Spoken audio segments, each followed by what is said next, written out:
Hello, today I'm reading chapter 8, I think, of Strange Boy Sallyface Ex-Female Listener. I hope you enjoy. Okay, before I start, I do have to say there is a lot of cussing in this chapter. So if that bothers you, you might want to skip out. Chapter 8, The Baloney Incident.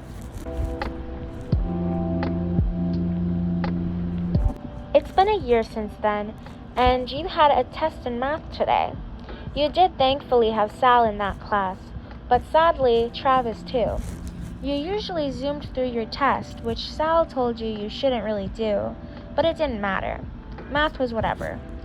You were zoned out when you heard Sal's name being called out by Mrs. Packerton. Sal, wake up! It kind of startled you. The class was so quiet. That doesn't look like math to me. Sal scratched his head. Oh, sorry, I must have dozed off after I finished the test. He replied. I know, dear. You aced it as well. Very good. Just try to stay awake for the remainder of class, okay? As she was talking, Travis looked back at Sal, which he got yelled at for. The class had about 10 minutes left, so you just had to survive till then. The bell ringing was like music to your ear, and you packed up all your stuff. Sal walked up to your desk. Didn't get enough sleep last night? You asked with a smile. I had a nightmare, that's all. Your nightmares are starting to get worse. You both walked to your lockers. They're fine. It's like you said, just nightmares. You smile softly at him. Yeah, but for you, they're always frightening. You both got to the lockers, seeing Ash. You waved at her as you put all your stuff in. You were going to say something, but an irritating voice stopped you. Hey, freak. The one and only Travis. Nobody likes a goody two-shoes, Sallyface. You rolled your eyes at him. Nobody likes a cliche bully, Travis. Sal got him there. Don't you have something better to do? Ash tried to interfere. Shut up, bitch, I wasn't talking to you. Travis glared at Ash. If you took that stick out of your ass, you might actually enjoy yourself for once. Maybe even get a friend or two. Sal spoke. Fuck off, I'll have more friends than you'll ever have. You leaned against the locker. Does your daddy hit you hard enough, you imagine? You were cut off as Travis tried to punch you, but Sal got in the way, getting punched instead. Fucking bitch, he spat as he walked off. Sal, you grabbed his shoulders. Fucking asshole, Ash said. I'm fine, you guys. Sal readjusted his mask. Let's go report that jerk.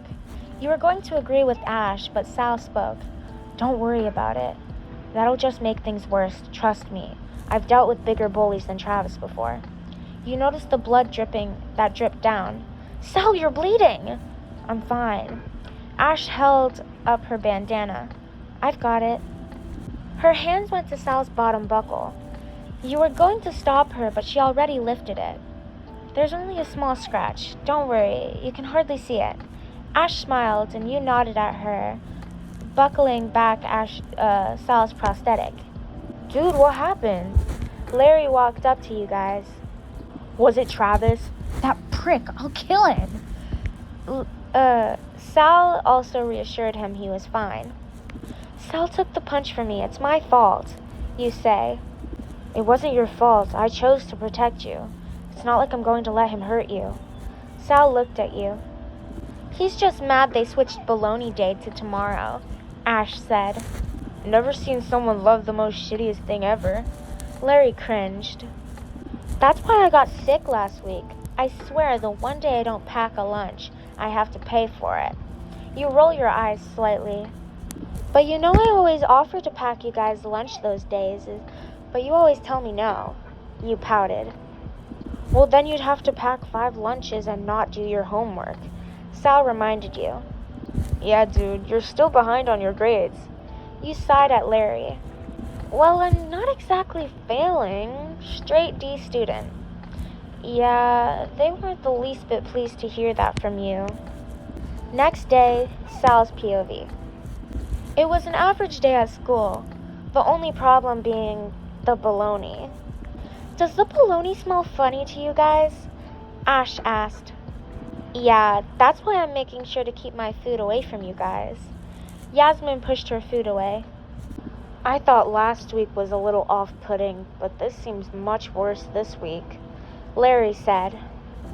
I heard it's from goat meat. Ew, maybe it's even rotten. Yasmin cringed. Didn't a bunch of kids call out sick after Bologna Day last week too? I spoke, mainly looking at Yasmin, remembering the medicine I had to get for her. Hey guys, don't ruin lunch for me, please. It's the only good part of the day. Chug interrupted. Group huddle? Let's do it.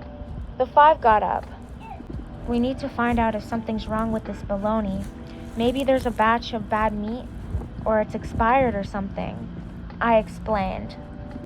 Or bad goats. Dude, I'm telling you, this shit is funky. Doesn't taste like no meat to me, Larry said. This product is most likely a blend of low-quality meat composed from different sources of beef, pork, chicken, or turkey. Todd spoke. Todd, man, you're making my stomach turn. Larry cringed slightly. This is like the hot dog incident all over again. I could see Yasmin shake her head. And see, I always get sick over this, she complained. Well, you do have a pretty shitty immune system, Larry pointed out. Yeah, you have been sick at least 2 times this month already, I added. She didn't say anything, so she knew we were right. I put my arm around her shoulder. Sal might be onto something. There could be an issue with the lunch meat.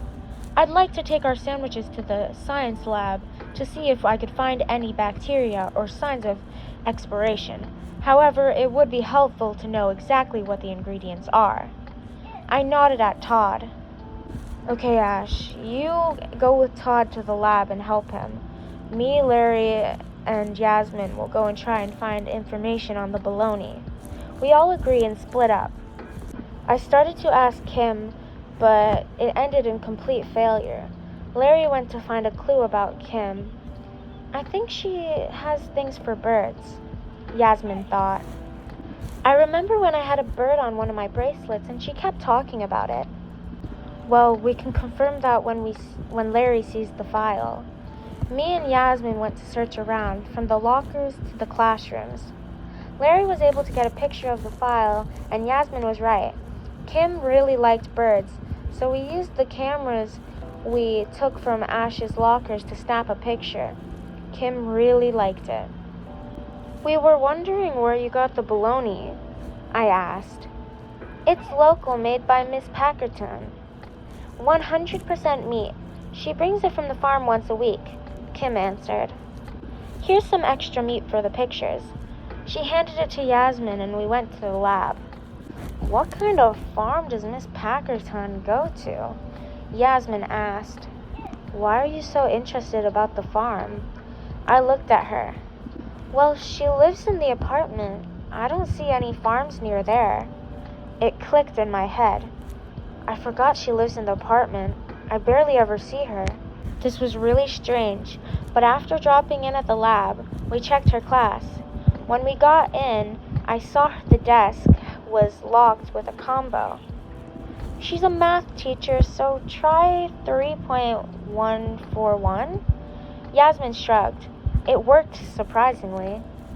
For someone who hates math, you sure do remember everything, I joked. When we opened it, there was a bunch of freaky shit. A skull, a Bible, and another metal piece. As soon as I grabbed it, there was another version, but nothing really came from it, so we moved on. Okay, that was part 1 of this, bologna incident chapter, because there's 2 parts of it, but they're, separate. So I hope you enjoy. Come back tomorrow for the next part. I hope you enjoyed. Have a good day, night, evening, whatever. Love you guys so much. Goodbye.